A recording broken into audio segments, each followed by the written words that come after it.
उसके अलावा और क्या बातें हैं? अपनी अलग प्रॉपर्टी होती है, कंपनी में केस कर सकते हैं उसके नाम से, समझ में आ रहा है? ठीक है। और फिर कंपनी के सारे एक्शंस के लिए लायबल कौन होगा? कंपनी खुद, ना कि उसके मेंबर्स या ठीक है ना। बाकी सेपरेट लीगल एंटिटी का क्वेश्चन आएगा तो अपन किसका कौन सा केस का कौन सा रेफर करेंगे? Company limited. क्लियर है? ठीक है। जनरल केस फैक्ट्स उसके लिख सकते हैं अगर सिर्फ सेपरेट लीगल एंटिटी का क्वेश्चन आया तो। क्लियर है? ब्रीफ में पूरी डिटेल की जरूरत नहीं है। आ रहा है समझ में? थीम ध्यान में रखनी है कि कंपनी बना ली अलग, समझ में आ रहा, तो उसको क्या माना जाएगा? Separate legal entity. तो अपन ने कौन कौन से केस पढ़े थे सेपरेट लीगल एंटिटी पे? सोलोमन वाला, दूसरा पता पड़ा था फार्मिंग लिमिटेड, इसमें क्या था? कंपनी बनाई थी, वही चीफ पायलट था, समझा? उसकी डेथ हो गई थी, उसकी वाइफ ने कंपनी से क्लेम किया तो क्रेडिटर्स के अगेंस्ट में उसको कंपनी से कॉम्पनसेशन मिल गया क्योंकि कंपनी की सेपरेट लीगल आइडेंटिटी मानी गई। क्लियर है? उसके अलावा नेक्स्ट केस कौन सा था? बच्चे गुजर वाला, समझ आ रहा है? जो कौन सा था? एग्रीकल्चरल बिजनेस वाला। क्या था उसमें? उसने कंपनी बनाई और कंपनी एग्रीकल्चर का बिजनेस कर रही थी। इनकम टैक्स में कौन सा किस चीज के लिए फिर टैक्स फ्री था? तो सेपरेट लीगल एंटिटी के कारण यहाँ पर उसको क्या हो गया? नुकसान। समझ में? उसको टैक्स देना पड़ा क्योंकि इनकम टैक्स वालों ने क्या बोला कि कंपनी अलग है, तुम अलग हो। आ रहा है समझ में? तो इनकम टैक्स किसका बचेगा? कंपनी का, लेकिन तुम्हारा नहीं, तुम नहीं कर रहे हो एग्रीकल्चर का काम। कौन कर रहा है? कंपनी। क्लियर है? और क्या था फिर? इम्प्लीकेशंस पढ़ते अपन ने। ठीक है। उसके बाद फिर अपन ने देखा था कि भैया अगर अपन सेपरेट लीगल एंटिटी को कॉन्सेप्ट को ऐसे ही चलने देंगे तो दिक्कत हो जाएगी। क्या दिक्कत हो जाएगी? लोग उसका फायदा उठा लेंगे। समझ आ रहा है कि सारी जिम्मेदारी किसकी है? कंपनी की। तो फिर अपन ने क्या किया? नया कॉन्सेप्ट इंट्रोड्यूस किया। कौन सा? क्या नाम था उसका? Lifting of corporate wheel. समझ आ रहा है? लिफ्टिंग ऑफ कॉर्पोरेट व्हील जो था, ये कॉन्सेप्ट बेसिकली ये एक्सेप्शन है या ये मेन है? बुरा क्वेश्चन है लेकिन ठीक है चलो। और किसकी डिस्क्रिप्शन पर बेस्ड है ना? मतलब कि कोई कानून में इसके लिए जगह नहीं है। आप जब सिचुएशन देख रहे हो, आपको लग रहा है कि यार कंपनी बना करके इन लोग कुछ गड़बड़ करना चाह रहे हैं, कोई भी, तो आप कहीं पर भी किसी भी व्यक्ति के ऊपर केस कर सकते हैं। आप पार्टी टू कॉन्ट्रैक्ट है अगर इस तरीके से, तो आप केस कर देंगे किसके ऊपर? कंपनी के ऊपर। किस बात का? Lifting of corporate. फिर कोर्ट विल डिसाइड, समझ रहे? डिस्क्रेशन यानी कि मर्जी। कोर्ट विल डिसाइड कि कॉर्पोरेट भी लिफ्ट होनी चाहिए या समझ में आ रहा है? ठीक है। इसके बारे में कानून में भी कुछ जगह पर लिखा हुआ है जो अपन जैसे जैसे पढ़ेंगे वैसे वैसे आएगा, समझ में आ रहा है? लेकिन कुछ जुडिशियल डिसीजंस भी हैं जिनमें कि ये पाया गया कि कंपनी बनाने का पर्पस गलत था, इसलिए उन जगहों पर क्या कर दिया गया? कॉर्पोरेट बिल को क्या कर दिया गया? तो एक अपन ने पढ़ा था दिनशो मानेजी पेटेंट वाला, समझ रहे? उन लोगों ने एक साइड हेडिंग दी थी प्रोटेक्शन ऑफ रेवेन्यू, जरूरी नहीं है। आ रहा है समझ? ठीक है ना? क्या था उस केस में? बंदा था जिसको टैक्स लायबिलिटी अच्छी खासी आ रही थी, तो उसने सोचा कि यार स्लैब का फायदा उठाया जाए। उसने 3-4 अलग अलग कंपनीज बनाई और अपना इन्वेस्टमेंट उसको ट्रांसफर कर दिया ताकि इनकम्स जो है वो उसमें ट्रांसफर हो जाए। ऐसा करने से उसकी टैक्स लायबिलिटी कम हो गई। कंपनी का और कोई बिजनेस तो था नहीं। आ रहा है समझ? ठीक है ना? सिर्फ टैक्स लायबिलिटी बचाने के लिए किया। तो भाई हमारा ये तो पर्पस था ही नहीं, मतलब कंपनी एक्ट बनाने का कि हम टैक्स की चोरी करने दें। क्लियर है? तो उसके ऊपर इनकम टैक्स वालों ने बोला कि भैया टैक्स, तो उसने बोला कि भाई देखो कंपनी की तो सेपरेट लीगल आइडेंटिटी है। कोर्ट में जब गया केस तो जज ने किसके फेवर में डिसीजन लिया? इनकम टैक्स वालों के फेवर में। उन्होंने कहा भैया ये कोई तरीका नहीं है कि आप कंपनी बना करके टैक्स बचाओ। कंपनी को सेपरेट लीगल एंटिटी देने का दर्जा, सेपरेट लीगल एंटिटी का दर्जा देने का मकसद क्या था? कि बिजनेस प्रमोट हो और वो सारी चीजें हो। समझ में आ रहा है? इसलिए थोड़ी दिया था कि आप टैक्स बचाने लग जाओ। तो हम यहाँ पर ओवररूल कर देंगे उसको, एक्सेप्शन क्रिएट कर दिया। हमने बोला कि इसकी कॉर्पोरेट पर्सनालिटी को डिसरिगार्ड कर दो। तो सारी इनकम फिर किसके हाथ में टैक्सेबल हो गई? अगेन डीएमपी, मतलब दिनशो मानेजी पेटेंट के हाथ में। समझ में आया ये वाला केस? है ना? यही अपन ने लिखने के लिए भी दिया था। अगर सर में लिखा होगा तो थोड़ा रिवीजन हो जाएगा। उसके बाद सेकंड केस क्या था? फ्रॉड वाला ना, गिलफर्ड मोटर क्या था? गिलफर्ड मोटर वाला वर्सेस हॉर्न। तो क्या था वाला केस? ये एक एम्प्लॉयर था, उसने अपने एम्प्लॉय को मना किया था कि भैया तुम जब जॉब छोड़ के जाओगे तो हमारे कस्टमर्स को सॉलिसिट मत करना, इस बात का प्रॉपर कॉन्ट्रैक्ट किया है ना, इस बात का प्रॉपर कॉन्ट्रैक्ट किया था। क्लियर है? अब हुआ क्या,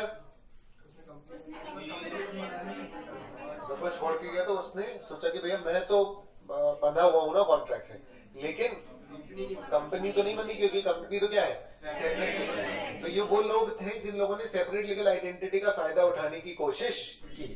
अरे समझ, तो फिर क्या हुआ अल्टीमेटली, कॉर्पोरेट लीगल एंटिटी को डिसरिगार्ड कर दिया। क्या? क्योंकि आपने कंपनी बनाने का जो आपका मकसद था वो कॉन्ट्रैक्ट को नहीं निभाना था। समझ में आ रहा है? तो जब आप लिफ्टिंग का ये केस लिखेंगे तो ये बात एक सेपरेट पैराग्राफ में, भले 2 लाइन का पैराग्राफ हो, लेकिन ये बात आप सेपरेटली आइडेंटिफाई करवा दें अपने क्वेश्चन में, अंडरलाइन करके सेपरेट पैराग्राफ से, पॉइंटर्स में, शुरू में, एंड में। समझ में आ रहा है? ठीक है ना, ताकि एग्जामिनर को ये पता लग जाए कि भैया आपको ये पता है कि मेन मुद्दे की बात क्या है। क्लियर है क्या? आ रहा है समझ में? ठीक है। उसके बाद फिर क्या था, एक और केस डामलर कंपनी वाला, कि उसने जर्मन्स ने, ठीक है ना, जर्मन कंपनी ने इंग्लैंड में कंपनी बनाई। आ रहा है समझ में? लेकिन उसके सारे ओनर्स कौन थे, जर्मन, ठीक है ना। तो वर्ल्ड वॉर के टाइम पे क्या हुआ, हमने कहा कि भाई लड़ाई चल रही है तो दुश्मन के साथ डील ना करें। उसने बोला हम दुश्मन नहीं, हम तो यहीं के हैं, ऐसा कंपनी ने बोला। तो हमने कहा कि नहीं भैया आप दुश्मन हो कि नहीं, ये जानने के लिए हमको क्या करना पड़ेगा, आपकी कॉर्पोरेट पर्सनैलिटी को डिसरिगार्ड करना पड़ेगा, है ना। उसमें लास्ट लाइन जो लिखी हुई थी वो क्या थी कि भाई द सूट वाज नॉट, क्या हुआ था कि केस की डिटेलिंग ये थी कि वो जो इंग्लिश कंपनी बनाई गई थी वो क्या कर रही थी, उसने केस किया था दूसरे लोगों से डेट वसूलने के लिए, और वो लोग कह रहे थे भैया इसको काय को उधार वापस करेंगे तो एनिमी है। अरे कोर्ट ने क्या माना उसको, एनिमी। लेकिन कोर्ट ने उसको एनिमी कब माना, जब उसने क्या किया, कॉर्पोरेट बिल को डिसरिगार्ड किया। लिफ्टिंग ऑफ कॉर्पोरेट बिल हुई तब माना गया कि वो क्या है, एनिमी है। हेलो, क्लियर है? ठीक है ना। उसके बाद फिर एक और केस क्या था, एक और क्या था case, associated rubber company versus उसके वर्क में, है ना। तो क्या था इसमें केस, बोनस एक्ट से बचने के लिए, वर्कर को बोनस ना देना पड़े, प्रॉफिट ज्यादा हो रहा था, वर्कर को बोनस ना देना पड़े, इसके चक्कर में लोगों ने क्या किया, एक सब्सिडरी कंपनी अलग से बना ली। ठीक है ना। तो वो पैसे नहीं दे रहे थे फिर वर्कर को, वर्कर ने केस किया किसके ऊपर, कंपनी के ऊपर, कि भैया ये तो प्रॉफिट अपना इधर उधर कर रहे हैं। उन्होंने कहा भैया सब्सिडरी कंपनी की लीगल एंटिटी अलग है। और समझ में, ऐसा किसने कहा, कंपनी वालों ने। लेकिन कोर्ट में जब बात गई तो वकील ने क्या बोला कि भैया ये कंपनी बनाने का पर्पस सिर्फ और सिर्फ क्या है कि वर्कर को बोनस ना देना, कोई और बिजनेस तो है नहीं जो हम उसको जेन्युइन कंपनी माने। क्लियर है? तो कोर्ट ने यहाँ पर क्या डिसीजन दिया कि वो जो सब्सिडरी कंपनी उसकी कॉर्पोरेट बिल को क्या कर दिया जाए, लीगल पर्सनालिटी उसकी खींच दी, लिफ्टिंग ऑफ कॉर्पोरेट बिल हो गई, तो सारा का सारा प्रॉफिट किसके हाथ में आ गया, एसोसिएटेड रबर कंपनी। तो फिर उसको बोनस देना पड़ेगा। क्लियर है? समझ में आ रहा है? ठीक है। और कोई भी केस था? ठीक है ना। तो ये चारों केस अपन ने पढ़े थे। लिफ्टिंग ऑफ कॉर्पोरेट बिल काफी फेवरेट टॉपिक है, समझ में आ रहा है? ठीक है। ओवरऑल अगर तुम देखोगे पास्ट पेपर्स के एनालिसिस, हाँ, तो मैं जेनरिक बातें आपको बताता जाऊंगा, समझ में आ रहा है, एग्जाम वगैरह से रिलेटेड। क्लियर है? ठीक है ना। आपकी तैयारी से रिलेटेड ये सारा काम 7-8 महीने आप जो पढ़ाई करोगे, समझ में आ रहा है, 7-8-9 महीने 10 महीने जिसका जैसा है, आ रहा है समझ में? ठीक है ना। तो ये आप क्यों कर रहे हो, उस 3 घंटे के लिए, समझ में आ रहा है? ठीक है ना, जिसमें आपका असेसमेंट होगा, समझ में, 3 घंटे की परफॉर्मेंस चाहिए तो ये माना जाएगा कि आपने 10 महीने सही पढ़ा, समझ में आ रहा है? तो डायरेक्शन सही होना पढ़ाई का बहुत जरूरी है। मिसमैच क्या आता है कि अपन जब पढ़ते हैं तब अपने को आधा पढ़ने के बाद डायरेक्शन सही पता लगता है कि किस दिशा में जाना है, समझ में आ रहा है? उसके पहले सिर्फ एस्टिमेशन होते हैं, समझ में आ रहा है? ठीक है। मेरी बात बहुत ध्यान से समझना, मैं आपके एग्जाम क्लियर के पॉइंट ऑफ व्यू से बोल रहा हूँ, समझ में आ रहा है? हमारा एक मेजर मकसद जो है वो क्या है, सीखना है एक मकसद, सच बता रहा हूँ मैं, ठीक है ना। बहुत उल्टा लगता है ये बोलना, समझ में आ रहा है कि सीखना एक मकसद है लेकिन एग्जाम निकालना है। तो ज्यादा मेन हमारे पॉइंट ऑफ व्यू से, मतलब भाई मैं निकल गया हूँ, मेरे पॉइंट ऑफ व्यू से नॉलेज गेन करना हो जाएगा, पॉइंट समझ में आ रहा है? ठीक है ना। लेकिन हाँ, मैं जानता हूँ कि सबका मेन मकसद क्या है, एग्जाम क्लियर करना। क्लियर है? ठीक है। लेकिन बिना नॉलेज के वो हो नहीं पाएगा, वो हो भी जाएगा तो कोई मतलब नहीं निकलेगा। ठीक है। तो आप जब एग्जाम देंगे तो उसमें आपको क्या क्या चीजें लगने वाली है उसके बारे में मैं आपको बता सकता हूँ बहुत सारी चीजें, ध्यान से समझना मेरी बात, ठीक है ना। आप भी उसकी तैयारी करते हो, आप भी उसके बारे में स्ट्रैटेजीज या वो सारी चीजें बनाते हो, समझ में आ रहा है, ठीक है ना। और मैं भी बहुत सारी बातें आपको बोलूंगा, समझ में आ रहा है, ठीक है ना। अब एक जनरल ह्यूमन नेचर में बताता हूँ, ठीक है, कि जो बातें आपके मेंटल उसके हिसाब से मैच करेंगी, जो आपको ठीक लगती है, जो आपको कन्वीनियंट लगती है, वो बैक ऑफ द माइंड चलता है, वो समझ में आ रहा है, तो आप उतनी बातें एक्सेप्टेबल होती है कि ये ठीक है, समझ में आ रहा है।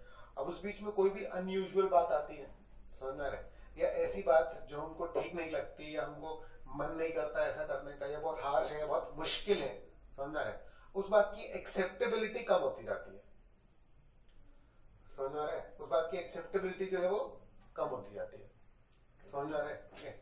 लेकिन आप समझो इस बात को कि आप हो सकता है कोई एक बात पता करोगे, किससे, किसी एक अटेम्प्ट वाले से, समझ में आ रहा है, जिसने एक बार एग्जाम दिया, ठीक है, उसके पेपर में अगर मान लो कि अकाउंट टफ आ गया ना, समझ में आ रहा है, तो वो बोलेगा भाई अकाउंट ढंग से पढ़ना, बहुत टफ आता है।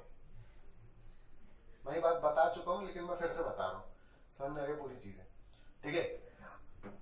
तो उसका भाई ऑब्वियस बात है, बातचीत ऐसे ही होती है, लेकिन कम्युनिकेशन में गैप कहाँ है, गैप ये है कि अकाउंट्स का पेपर टफ आया इस अटेम्प्ट में और अकाउंट्स का पेपर टफ आता है, इसमें मेजर डिफरेंस है, समझ में आ रहा है, ठीक है। और इस गैप को हम आइडेंटिफाई अगर नहीं कर पाए तो क्या होगा, भैया ने बोला, मैं बोल रहा हूं यहां पर खड़े होकर के ना, समझ में आ रहा है, कि भैया देखो अकाउंट्स का पेपर टफ नहीं आता, मान लो एक एग्जांपल है ये, समझ में आ रहा है, ठीक है, तो तुम क्या बोलोगे, अरे भैया पिछले अटेम्प्ट में टफ आया था, समझ में आ रहा है। मैं जो एनालिसिस देता हूं ना आपको, समझ में आ रहा है, वो मैं हर एग्जाम का दे रहा हूं, क्योंकि भैया समझो मैं हर एग्जाम का पेपर पढ़ता हूं, मैं हर एग्जाम का पेपर पढ़ रहा हूं, मैं हर एग्जाम के बच्चों की बातें आपको बता रहा हूं, मैं हर एग्जाम के बच्चों की मेंटेलिटी और तैयारी वो सब मैं आपको बता सकता हूं, मेरे पास डेटा ज्यादा है, आ रहा है समझ, इसलिए मेरा एनालिसिस बेहतर होगा,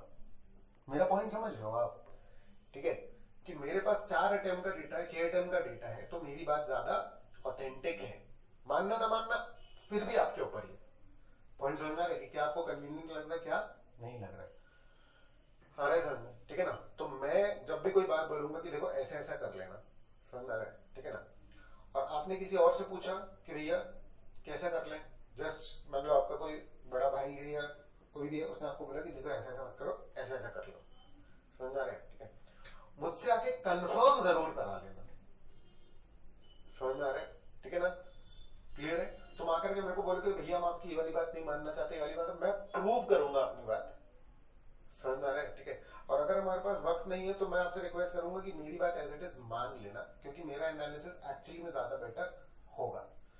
तो मैं आपको जो एग्जाम की बातें बताऊंगा, समझ में आ रहा है, उस हिसाब से आपका डायरेक्शन सेट करना, समझ में आ रहा है, मुझे बहुत अच्छे से पता है, ठीक है, बहुत बहुत ज्यादा अच्छे से पता है कि आपका डायरेक्शन जो है वो अलग चलता है, समझ में आ रहा है, जैसा चलना चाहिए वैसा नहीं चल पाता, क्योंकि आपने अभी तक एक भी बार इस लेवल का एग्जाम दिया नहीं है।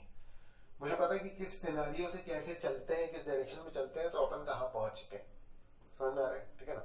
और मैं सच बता रहा हूं, मैं बोल दूंगा आपको भरोसा नहीं होगा इस बात का, ठीक है, कि आप चलोगे कन्वीनियंस के हिसाब से, सब चलते, मैं भी चलता हूं, ये बेसिक ह्यूमन नेचर है, मैं सच बता रहा हूं, आपको जो ज्यादा कन्वीनियंट लगेगा ना आप वो करोगे, समझना, रिवाइंड करना अपने दिमाग में, समझ में आ रहा है, तुमको समझ में आ जाएगा कि मैं सही कह रहा हूं, ठीक है ना। अगर मान लो कि मैं कुछ गलत बोल रहा हूं या मैं कुछ मैंने कुछ बोला जो किसी को गलत लगा, पॉइंट समझ में आ रहा है, ठीक है ना, या मेरी बात, तो मैं उससे पूछ नहीं रहा था, पता है क्या होता है, मैं तब तक वो बात किसी ना किसी से पूछता रहता हूं जब तक कोई एक व्यक्ति मेरे फेवर में ना बोल दे, नोटिस करना, समझ में आ रहा है, मैं तब तक वो बात पूछता रहता हूँ किसी ना किसी से जब तक कोई एक व्यक्ति मेरे फेवर में ना बोलता, जो व्यक्ति मेरे फेवर में बोलता है उसको मैं पकड़ लाता हूँ, ये देखो दुनिया आ रहा है, ठीक है ना, मैं सच कह रहा हूँ, मेरा पॉइंट समझो, ऐसे ही चलता है। तो ये तो अपनी बात के लिए, लेकिन पढ़ाई वगैरह के लिए समझ में आ रहा है, तुम एक पर्टिकुलर तरीका सोचे थे कि यार मैं ऐसे ऐसे कर लेता हूँ, समझ में आ रहा है, ठीक है। अब क्या होता है, मैंने एक तरीका बताया जो थोड़ा मुश्किल है, समझ में आ रहा है, सबसे मुश्किल डेली राइटिंग है, सबसे मुश्किल 10 मिनट बैठना है भैया किताब के सामने, क्लियर है, क्योंकि ये शुरू का जोश है, अभी मैं सच बता रहा हूँ तुमको, समझना। आज से 1 महीने बाद ना, ठीक है ना, इतने अटेंटिव ऐसी आंखें नहीं रहने वाली। कर दिए गए शुरू ये तो बड़ा एकदम कर लेता हूँ, ठीक है ना, ये होने वाला है। लेकिन ठीक है, समझना, कंसिस्टेंसी चाहिए होती है, उसके लिए बहुत सारे तरीके हैं, ठीक है। लेकिन ये कि तुमने एक तरीका डिवाइस किया, ठीक है, तुमने मुझसे पूछा, मैंने उसको डिनाई कर दिया, समझना। मैं बहुत ब्लंट हूँ, आ रहा है समझ में, मैं बहुत ब्लंट हूँ, जानता हूँ कि मैक्सिमम लोग, क्लियर है, ठीक है ना। क्या है कि कभी मैक्सिमम टाइम ना इतना टाइम नहीं होता कि मैं पूरा लॉजिक तुमको क्लियर कर पाऊँ, क्योंकि वो बहुत लेंदी होता है। तो मैं सीधे सीधे तुमको देता हूँ कंक्लूजन, तो भैया देखो ऐसा ऐसा कर लो। तुम रिस्पेक्ट में क्यों भी नहीं पूछ पाते,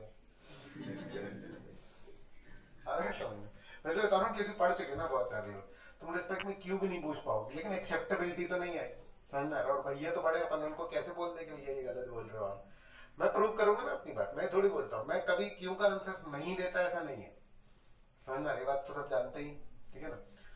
लेकिन इमीडिएटली हो सकता है कि टाइम वगैरह ना हो, लेकिन उसके बाद फिर पता क्या होगा, समझ में आ रहा है, तुमको एक्सेप्टेबल नहीं लग रही है तो वो मचल तो रही मन, समझ में आ रहा है। तो मैं अपने दोस्त से भी पूछ लो ना, तो अपने किसी दोस्त से पूछ लो भाई मैं तो ऐसा कर रहा हूँ, और वो बहुत कॉन्फिडेंट है, उसने भी आज तक पेपर दिया नहीं है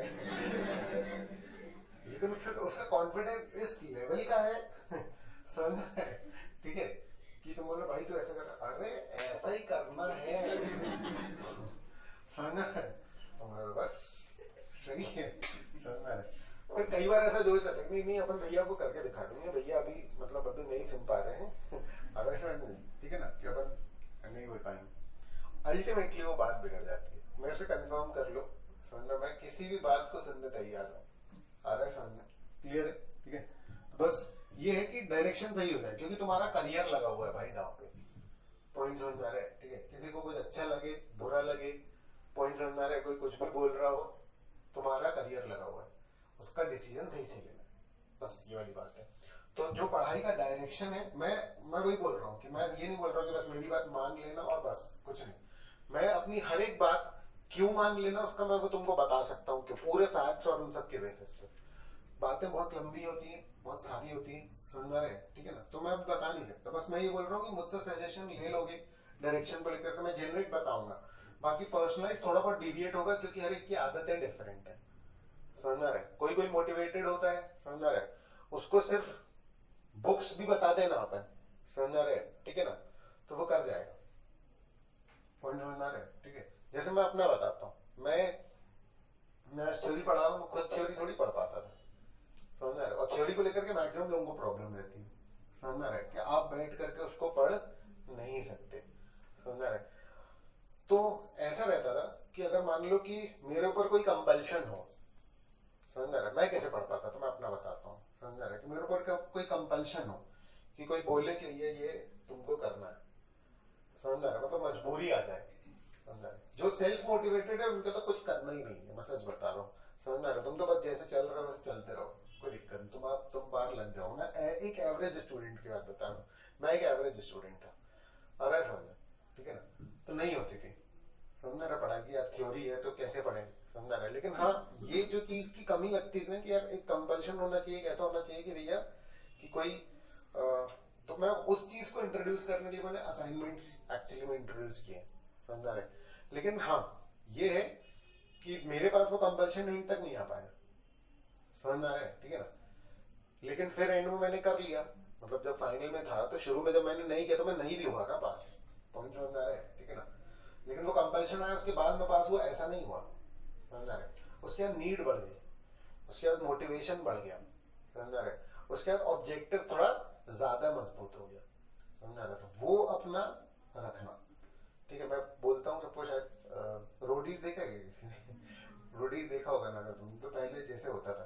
तो मेरा पॉइंट हमेशा मैं यही कहता हूँ कि आपको पढ़ाई के लिए ना कि रोडीज एटीट्यूड लेकर के चलना पड़ेगा। वो एटीट्यूड क्या है कि चाहे कुछ भी हो, चाहे कैसा भी हो, मैं जीत लूंगा, समझ में?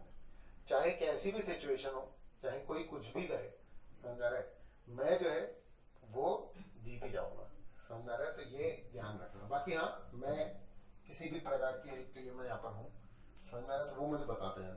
मैं तुम्हें इसलिए बता रहा हूँ सारी चीजें कि डायरेक्शन जो मैं बताऊंगा तुमको उस पर चलना। हम जो बात स्टार्ट कर रहे थे वैसी कि वो 3 घंटे में तुमको जो करना है ना, समझना है उस पे, उसको लेकर के हमको चलना है। वो 3 घंटे में सबसे ज्यादा हमको करना है वहां पर क्वेश्चन देखना है, उसको समझना है और उसका आंसर करना है, समझ रहे, ठीक है ना। तो अगर हो पाता तो हम तो हर क्लास में यही कर रहे होते क्लास के बीच में, लेकिन कंटेंट नॉलेज इंपॉर्टेंट है, समझ रहे। तो अपनी प्रोसेस क्या है कि अपन कंटेंट नॉलेज ले रहे हैं, समझ, ठीक है। और उसके बेस पे जितने सारे क्वेश्चन हो सकते हैं, अब हो सकता है कि इनमें से ही कोई आए और हो सकता है कि रैंडम कहीं से भी हो पाए, ठीक है ना। प्रेफरेबल क्या रहता है, जैसे सीए वालों के लिए प्रेफरेबल क्या रहता है कि जो तुम्हारे आरटीपी, एमटीपी, पास मॉक टेस्ट पेपर्स हैं, ये सारे समझ रहे, ठीक है ना। सीएस वालों के लिए तो ऐसा कुछ रहता नहीं है, बस पास पेपर्स जो है तुम्हारे, ठीक है, उसी से तुम आइडेंटिफाई कर सकते हो। लेकिन इसमें जो फर्क आ गया वो किस चीज का आ गया, वो फर्क आ गया पिछले 4-5 साल के अमेंडमेंट्स का, समझ में आ रहा है, ठीक है ना। मतलब अब जो क्वेश्चंस बनते हैं, हम पास पेपर के एनालिसिस जो करते हैं उसमें एक डिफरेंस आ जाता है, ठीक है। हम ये देखते हैं कि किस टॉपिक से बहुत ज्यादा आ रहा है, लेकिन अगर मान लो कि किसी टॉपिक का एक बार क्वेश्चन आया, वो टॉपिक ही इंट्रोड्यूस हुआ है पिछले साल, तो उसका जो वेटेड एवरेज है वो बहुत बढ़ जाएगा। आप मेरा पॉइंट समझ रहे हैं। हो सकता है कोई टॉपिक आपको लगे कि यार ये आया सिर्फ एक बार, लेकिन आप समझना कि वो टॉपिक अमेंड हुआ था जस्ट पिछली बार, वो टॉपिक था पहले भी, वो टॉपिक आज भी, लेकिन वो टॉपिक क्या हो गया है, अमेंड हो गया है। अमेंडमेंट आप जानते हैं ना, चेंजेस जो है, समझ रहे हैं। तो पहले ये चेंजेस सिर्फ इनकम टैक्स में होते थे, अभी रिसेंट पास में 2013 एक्ट आने के बाद से, समझ रहे हैं, ऑलमोस्ट हर साल, मतलब ऑलमोस्ट हर 6 महीने, हर साल तो है ही चेंजेस, ऑलमोस्ट हर 6 महीने में जो है वो चेंजेस जो है वो आते रहे, क्लियर है। तो उन चेंजेस के कारण एग्जाम में जो क्वेश्चन है उसका पास्ट डेटा एनालिसिस कर पाना थोड़ा सा अलग हो जाता है। तो हमको एक एक्स्ट्रा इंपॉर्टेंस किसको देनी पड़ेगी, अमेंडमेंट्स वगैरह को। वो बहुत ज्यादा नहीं होते हैं, समझ में आ रहा है, मतलब पूरे 100% के उसमें वो 5% का वेटेज रखते हैं, समझ में आ रहा है। तो पूरे अमेंडमेंट्स छोड़ भी दोगे तो भी तुम आसानी से पास हो जाओगे, समझ में आ रहा है, ठीक है ना। लेकिन हाँ, उसमें से अगर एक आध क्वेश्चन भी फंस जाता है तो वो एज इट इज आ जाता है। कोर्स इतना है कि हर चीज के बारे में तुमको रीजनेबल नॉलेज होगा, कुछ भी ऐसा नहीं हो पाएगा जो तुमको बिल्कुल एग्जैक्ट तुमने पढ़ा और बिल्कुल एज इट इज तुम लिख करके आ जाओ। जब हम एक एक चैप्टर के टेस्ट लेंगे तब तुम एग्जैक्ट पढ़ करके और एग्जैक्ट लिख पाओगे, लेकिन ऐसा फुल लेंथ पेपर में नहीं हो पाएगा, समझ में आ रहा है, ठीक है। मैं पास का तुमको बताता हूँ। जब मान लो हमने चैप्टर वाइज टेस्ट लिया, समझ में आ रहा है, तो उसमें क्या होता है कि बच्चे कोशिश ये करते हैं कि भैया कम से कम हो पाए, भैया एक चैप्टर और एक चैप्टर का भी आधा टॉपिक आप ले लो, समझ में आ रहा है, ठीक है। और उस टेस्ट के लिए कम से कम 2 दिन का गैप दे दो, समझ में आ रहा है। इसमें दिक्कत क्या है कि इसमें शायद आपने अपनी पढ़ाई टेस्ट के हिसाब से प्लान कर ली, समझ में आ रहा है, लेकिन आपकी टेस्ट की प्रिपरेशन नहीं हो पाई। समझना ध्यान से, क्यों, क्योंकि 2 दिन में नहीं पढ़ा आपने, समझ में आ रहा है। आपने क्या किया, टेस्ट जिस दिन था उस दिन पिछले दिन रात को पढ़ा, या रात को लेट हो गए थे तो सवेरे क्लास के पहले आकर के पढ़ लिया। तुम इमेजिन करो एक टेस्ट जिसकी तैयारी तुम्हारी 15-20 मिनट में हो जा रही है और एग्जैक्टली एज इट इज तुम टेस्ट में लिख करके आ रहे हो। क्या मतलब ऐसे टेस्ट का, समझना। क्या ये एक्चुअल एग्जाम से रिलेट कर पाएगा, नहीं। एक्चुअल एग्जाम में तुमको आएगा पूरा सब्जेक्ट, एक्चुअल एग्जाम में तुमको आएगा पूरा सब्जेक्ट, समझ आ रहा है, ठीक है। और कोई भी चीज एग्जैक्ट नहीं कर पाओगे, यानी कि जब तुम अपने आप को थोड़ा सा बर्डन अप करोगे, समझ आ रहा है, कि ज्यादा कोर्स और कम टाइम तुम्हारे पास रहेगा, ऐसी सिचुएशन में अपने आप को बार बार डालना, समझ आ रहा है, ठीक है, जिसमें तुम थोड़े से कम कॉन्फिडेंट रहोगे, समझ आ रहा है, ठीक है ना, कि यार याद नहीं है या कुछ भी ऐसा नहीं है। और वो प्रिपरेशन देखना तुमको बहुत जबरदस्त हेल्प करने वाली है। ये चीज याद रखना कि जब थोड़ा सा अपन आगे बढ़ेंगे, समझ आ रहा है, तो 3-3, 4-4 चैप्टर के टेस्ट जो है वो 2-2 दिन की प्रिपरेशन में या 3-3 दिन की प्रिपरेशन में करना।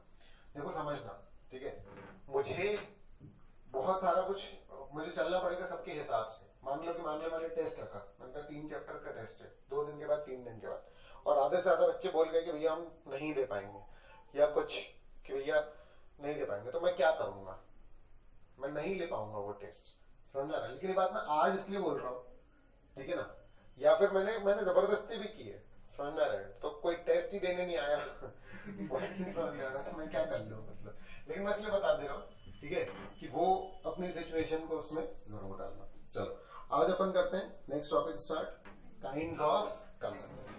क्लियर है? ठीक है, अगेन काफी लाइट सा टॉपिक है, स्टार्टिंग में कंपनीज एक्ट का, ठीक है। टाइप ऑफ कंपनी आपको पता भी है। एक चीज याद रखना, सारी की सारी कंपनी बेसिकली किस में डिवाइडेड है, या तो प्राइवेट या तो पब्लिक। यानी कि जो ठीक है, सारी की सारी जो है,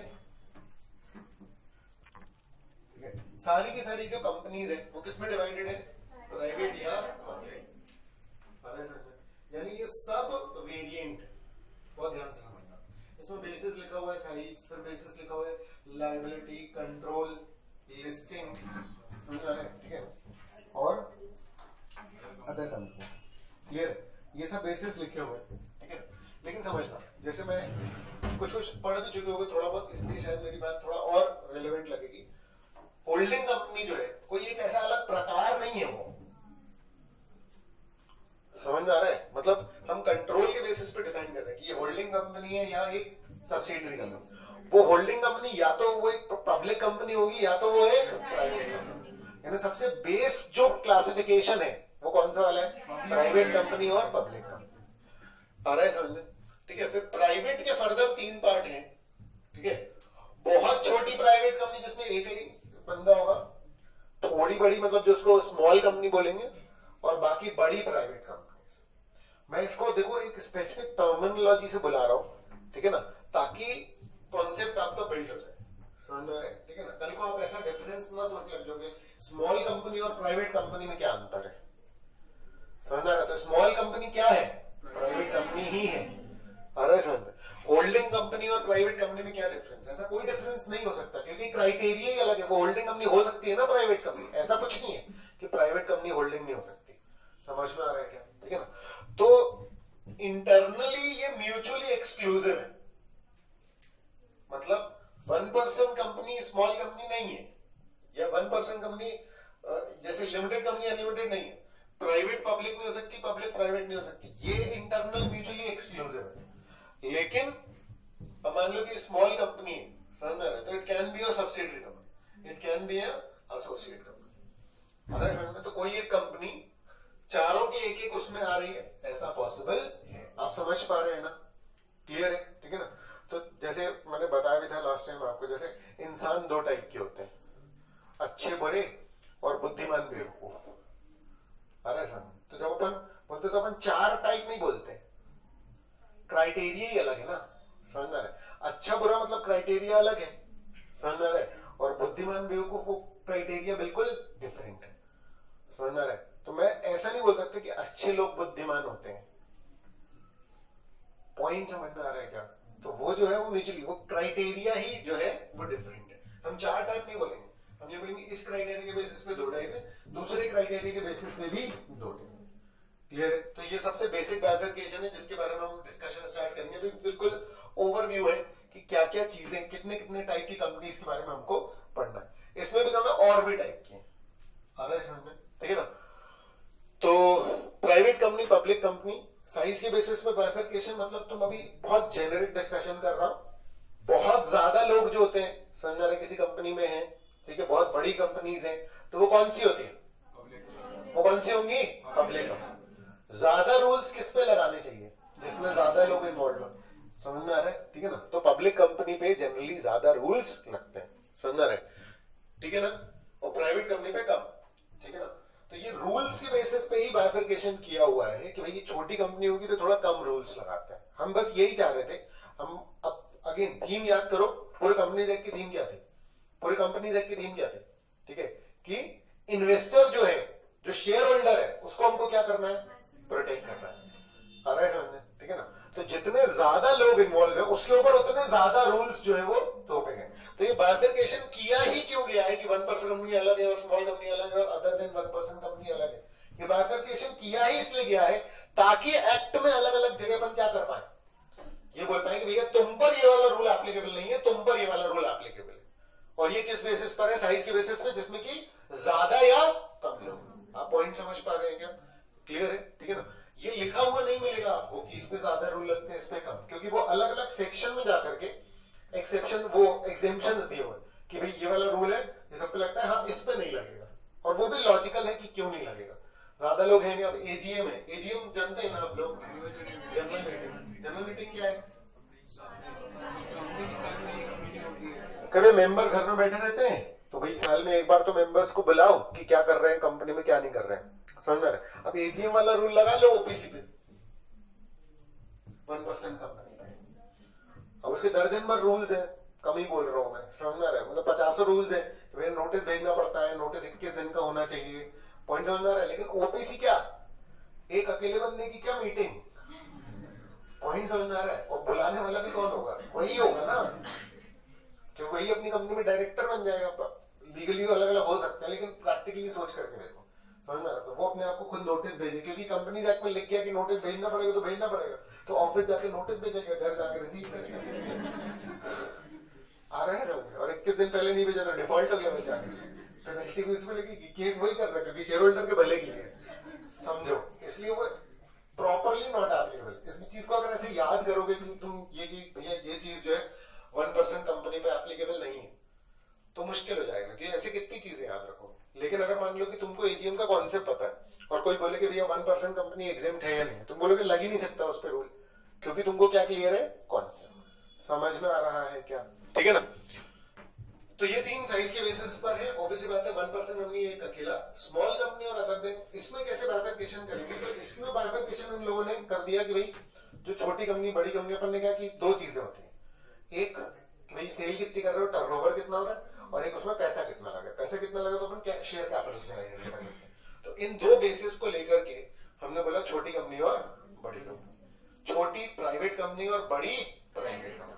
ये बाइफरकेशन पब्लिक पे नहीं है, क्योंकि पब्लिक कंपनी आप बना रहे हो तो हमको लगता है आपका मकसद यही है कि आप बहुत सारे लोगों से पैसा लेने वाले हो, अदरवाइज पब्लिक कंपनी क्यों बना रहे हो? मेरा पॉइंट समझ आ रहा है? ठीक है ना? आपको पता है ना कि कम लोगों में आप बिजनेस करने वाले हो, तो आप कौन सी कंपनी बनाओगे? प्राइवेट। अगर आप कम लोगों में बिजनेस कर रहे हो और अगर आपने पब्लिक कंपनी बनाई है तो आप बेवकूफ हो। पॉइंट समझ में आ रहा है? जो ये सजेशन दे रहा है कि भाई आपको पब्लिक कंपनी बना लेनी चाहिए, उसका क्राइटेरिया ये कि लॉन्ग टर्म में हमको पैसा किससे वसूलना है? बहुत सारे लोगों से, एज ए कस्टमर नहीं, एज एन ओनर। शेयर्स में बहुत सारे लोगों को बेचना चाहता हूं, समझ में आ रहा है? और अल्टीमेटली पब्लिक कंपनी बनाने का पर्पस क्या होता है लोगों का? कि हम लिस्टिंग पे चले जाए। ये पब्लिक कंपनी किससे कनेक्ट होगा? लिस्टिंग से, स्टॉक एक्सचेंजेस है, समझ में आ रहा है? ऐसी कंपनी जिनके बहुत ही सारे मेंबर्स हैं, इतने मेंबर्स हैं कि मेंबरशिप आना जाना डेली बेसिस का काम है, तो उसके अलग मार्केट है वो। मतलब मेरा पॉइंट समझ रहे हो? जैसे अमेजॉन है तो प्रोडक्ट मार्केट है, फ्लिपकार्ट प्रोडक्ट मार्केट है, समझ में आ रहा है? ठीक है। एनएसी बीएसई क्या है? Stock market. मतलब क्या? ओनरशिप एक्सचेंज के मार्केट है ये। मतलब पॉइंट समझ रहे हो? मैंने टाटा में पैसे लगाए तो मेरे पास शेयर है, समझ में आ रहा है? अब मैं शेयर, मैंने मान लो कि टाटा में और रिलायंस में ऐसे करके मैंने 6 कंपनी में पैसे लगा दिए। अरे सर, मेरे को लग रहा है किसी कंपनी में ज्यादा लगा दिए और मेरे को किसी में कम लगाने चाहिए थे, या और किसी कंपनी के मैं ले लूं, तो मैं ऐसे रेगुलर बेसिस पे, अब ट्रांसफरेबिलिटी है, लेकिन मैं जाऊं किसके पास? मैं किसी से पूछूं कि हाँ मैं टाटा के शेयर लेगा, टाटा के शेयर लेगा, मैं फेसबुक पे डाल दूं क्या? OLX पे डाल दूं क्या? पॉइंट समझ में आ रहा है? तो जब इस तरीके का हुआ तो अल्टीमेटली इसके लिए एक मार्केट बना दिया गया। अरे समझ, और वो मार्केट कौन सा है? स्टॉक मार्केट, जो एनएसी और बीएसई है। पहले बीएसई था, ये प्राइवेट लोगों से मिलकर के बना, तो वो होती है लिस्टेड कंपनी। जब ऐसा मार्केट बना तो बना प्राइवेट था, फिर हमको समझ में आया कि यहाँ तो 1-1 रुपए में अरबों की मूवमेंट हो जाती है, 1-1 रुपए में अरबों की मूवमेंट हो जाती है, तो मनी बहुत ज्यादा इन्वॉल्व हो गया, जैसे बैंक्स वगैरह होते हैं, समझ में आ रहा है? तो फिर गवर्नमेंट ने बोला कि चलो इसको कंट्रोल करना पड़ेगा, क्योंकि यहाँ पर थोड़े से में बहुत बड़ा फ्रॉड हो सकता है। ऐसी जो भी जगह है जहां पर थोड़े में से बहुत बड़ा फ्रॉड हो सकता है, उन सब चीजों को गवर्नमेंट ने कंट्रोल कर लिया। आ रहा है समझ? तो जो कंपनीज एनएसई बीएसई में लिस्ट होती है तो अब क्राइटेरिया है, समझ में आ रहा है? ऐसे ही नहीं कोई भी जाकर के लिस्ट हो जाएगा। तो हमने बोला भैया प्रॉफिटेबल हो, लोगों को नुकसान तो नहीं होगा, तब जाकर के तुमको लिस्ट होने का मौका मिलेगा। लिस्ट होने के बाद भी सैकड़ों रूल्स है, इतने रूल्स है कि एक अलग सब्जेक्ट बन चुका है, जो सीए वालों को फाइनल में, सीएस वालों को सेकेंड मॉड्यूल में। सिक्योरिटीज मार्केट करके वो पूरा सब्जेक्ट है, वो सिर्फ और सिर्फ किस पर बेस्ड है? लिस्टेड कंपनीज पर। तो पब्लिक कंपनीज का मतलब, पब्लिक कंपनीज का नेक्स्ट लेवल हो गया लिस्टेड कंपनी, समझ रहा है? तो कुछ पब्लिक कंपनीज क्या होती हैं? लिस्टेड। कुछ पब्लिक कंपनीज क्या होती हैं? लिस्टेड। बाकी सब क्या होती हैं? अनलिस्टेड।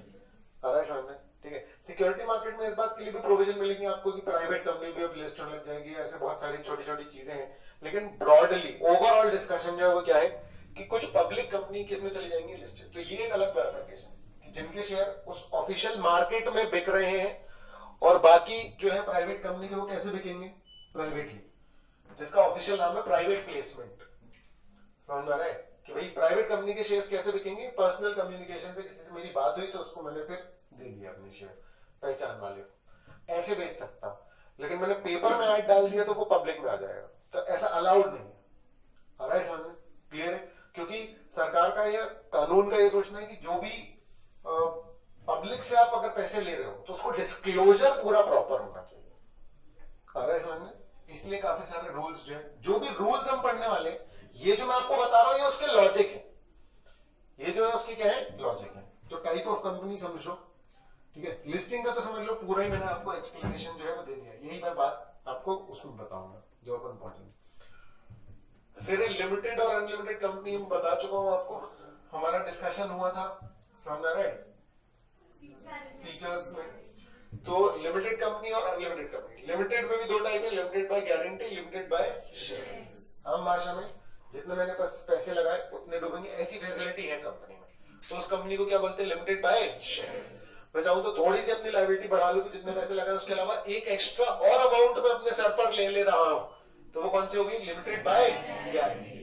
आ रहा है समझ में? और एक और कौन सी हो गई कि जिसकी लायबिलिटी मैंने कितनी रखी कि भाई अनलिमिटेड। फिर मैंने आपको ये बताया कि प्रैक्टिकली अनलिमिटेड कंपनीज आपको नहीं मिलेंगी, इसलिए जो आप रूल्स भी पढ़ेंगे, समझ आ रहा है, उसकी एप्लीकेबिलिटी हम अनलिमिटेड पे जनरली चेक ही नहीं करते हैं। आ रहा है क्या ये समझ में? हाँ, एक चीज और है कि शेयर कैपिटल वाली कंपनी भी हो सकती है और बिना शेयर कैपिटल वाली कंपनी भी हो सकती है। आ रहा है समझ में? तो ये समझ लो कि जो गारंटी कंपनी है इसके फर्दर दो टाइप निकलेंगे, समझ में आ रहा है? कौन से वाले? Guarantee company having share capital, guarantee company not having share capital. Clear है कि? आ रहा है समझ में? जो भी डाउट आता जाए तो पूछते हैं, वैसे भी ओवरऑल ही चल रहा है, ठीक है ना? एक कंपनी जिसमें की लायबिलिटी अनलिमिटेड है वो क्या है? अनलिमिटेड कंपनी, ठीक है। कंट्रोल के बेसिस पे holding company, subsidiary company, associate company. Associate company 2013 act से आया हुआ है। आ रहा है समझ में? होल्डिंग सब्सिडियरी पहले के कॉन्सेप्ट है। क्या होता है? अच्छा, क्या एक कंपनी दूसरी कंपनी के शेयर्स खरीद सकती है? क्या एक कंपनी दूसरी कंपनी के शेयर्स खरीद सकती है? समझ रहे? ठीक है, ठीक है। तो अगर एक कंपनी दूसरी कंपनी को कंट्रोल कर रही है, अभी मैं वर्ड सिर्फ क्या यूज कर रहा हूं? कंट्रोल। आ रहा है समझ में? ठीक है ना? तो वो उसकी सब्सिडियरी कंपनी। अगर एक कंपनी दूसरी कंपनी को थोड़ा कंट्रोल कर रही है तो वो कौन सी कंपनी है? एसोसिएट। तो जब अपन इसकी डेफिनेशंस में जाएंगे तो अपन देखेंगे कि 20% से ऊपर का स्टेक है तो वो क्या है? Associate company. 50% से ऊपर का स्टेक है तो वो क्या है? Subsidiary company. ये जेनरिक बता रहा हूं, जब लीगली डिटेल में अपन जाएंगे तो बहुत सारे उसमें बातें जो है वो निकलेंगी। आ रहा है समझ में? ओवरऑल डिस्कशन अभी, ठीक है। लिस्टेड और अनलिस्टेड है। फॉरेन कंपनीज मतलब जो इंडियन कंपनीज एक्ट में, कंपनीज एक्ट 2013 में या उसके पहले एक्ट में रजिस्टर्ड नहीं, बाहर यहाँ आकर के अपना प्रोडक्ट बेच रहे हैं। आ रहा है समझ में? चाहे बेसिकली चाहे इलेक्ट्रॉनिकली वो ऑपरेट कर रहे हैं, समझ रहे? जैसे अमेजोन वगैरह ये सब जो है, ठीक है। अमेजोन एक प्रोडक्ट बिजनेस तो है लेकिन बहुत छोटा सा पार्ट है उसका, ठीक है। उसका एक डेटा सर्विसेज का, मतलब कुछ कंपनीज क्या करती हैं, सिर्फ सर्वर की फैसिलिटी प्रोवाइड करती हैं। आ रहा है समझ में? ठीक है ना? जैसे मेरा एक फ्रेंड है, वो वेरीफोन करके कंपनी, वेरीफोन सुना है अपन ने? वेरीफोन एक ऐसी कंपनी है जो उस टेक्नोलॉजी पे वर्क करती है जो कि डिजिटल पेमेंट पे चलता है।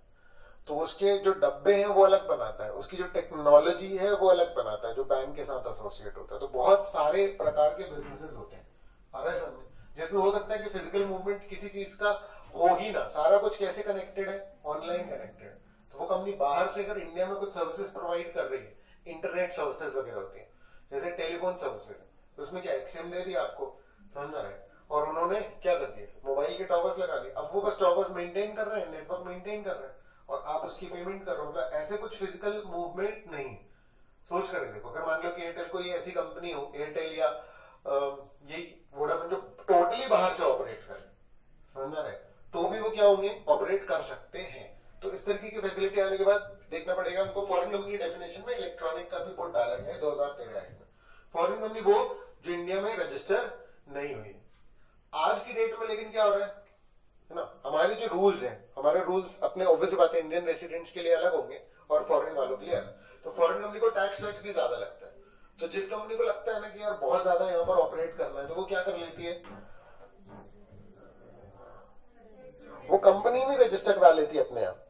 पॉइंट समझना, ऐसा नहीं होता कि वो कंपनी अपने आप, वो यहाँ एक फ्रेश कंपनी के हिसाब से खोल लेती है।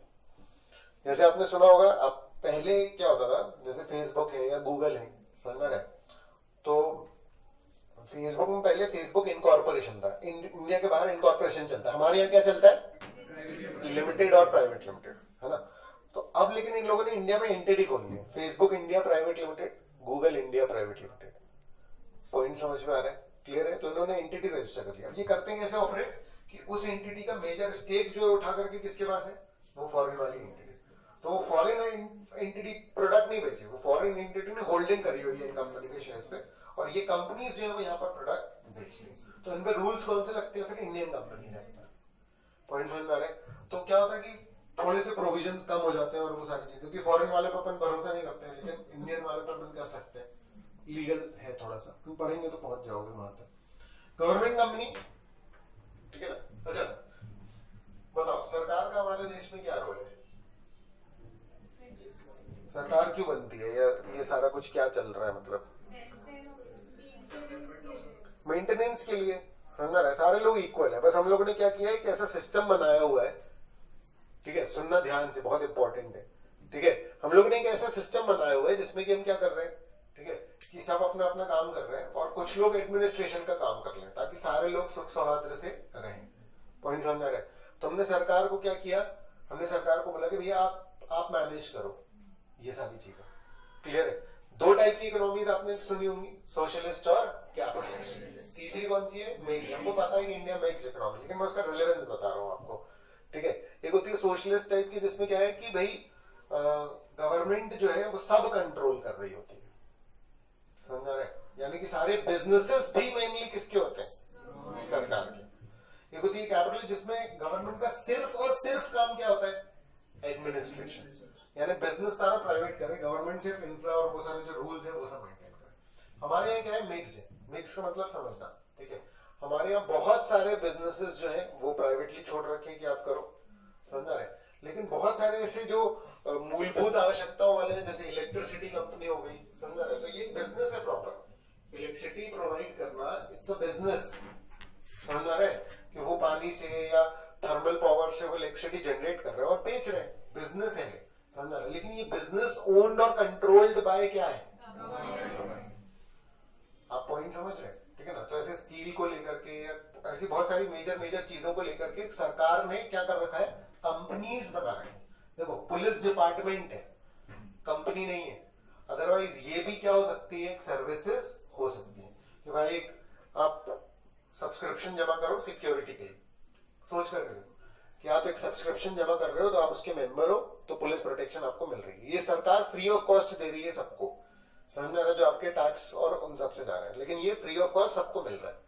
अगर ये कंपनी फॉर्म में चला जाए, तो ये डिपार्टमेंट फॉर्म में जो हो रहा है, समझ आ रहा है, ये 100% किसके पास है, गवर्नमेंट के पास। तो गवर्नमेंट उसको डिपार्टमेंट से कंट्रोल कर रही है, लेकिन कुछ चीजें गवर्नमेंट किससे कंट्रोल कर रही है, कंपनी बनाकर, यानी बिजनेस करके। यानी कुछ गवर्नमेंट बिजनेस भी कर रही है और बाकी सारा क्या कर रही है, एडमिनिस्ट्रेशन। तो जो काम वो बिजनेस के थ्रू कर रही है, तो वो कई बार किस तरीके से करते हैं, वो कंपनी बनाकर, समझ आ रहा है। तो बहुत सारे जैसे बैंक्स वगैरह हैं, तो उनमें 50% ज्यादा स्टेक गवर्नमेंट का है, लेकिन उसमें जनता का भी पैसा लगा हुआ है। पॉइंट समझ आ रहा है। जैसे मान लो कि SBI है या बैंक ऑफ इंडिया है, तो अगर मान लो कि इसमें 60% एक सरकार का है स्टेक, आ रहा है समझ में, यानी इस बैंक पे जितना भी पैसा लगा 60% किसने लगाया, गवर्नमेंट, लेकिन 40% आम जनता ने भी लगाया, क्योंकि it's a listed company. Relate कर पा रहे हो आप, समझ रहे हो, उसके शेयर्स आप खरीद सकते हो, तो थोड़ा सा स्ट्रक्चर समझना, ठीक है। और कंपनीज विद चैरिटेबल ऑब्जेक्ट, मतलब आप ऐसी कंपनी बना सकते हो जो कि क्या कर रही है, चैरिटी कर रही है। आ रहा है क्या ये समझ में, ठीक है ना।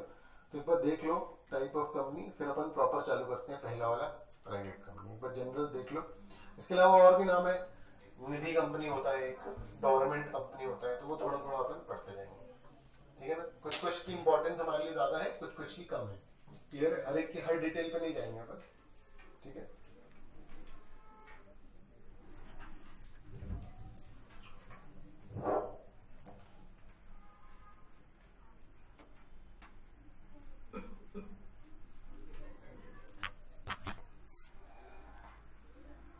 कोई भी डाउट हो तो बेटा पूछते हैं।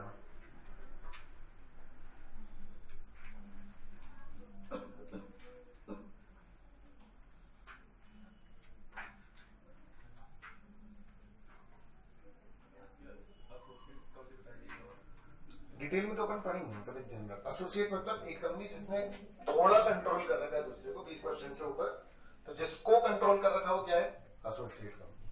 लेकिन जिसने कंट्रोल कर रखा है उसको अपन होल्डिंग एसोसिएट के केस में नहीं बोलते, सब्सिडियरी के केस में होल्डिंग बोलते हैं। 20% से ऊपर डिटेलिंग में अपन उसके पर्टिकुलर में जाएंगे, जनरल थोड़ा कंट्रोल बोल रहा हूँ।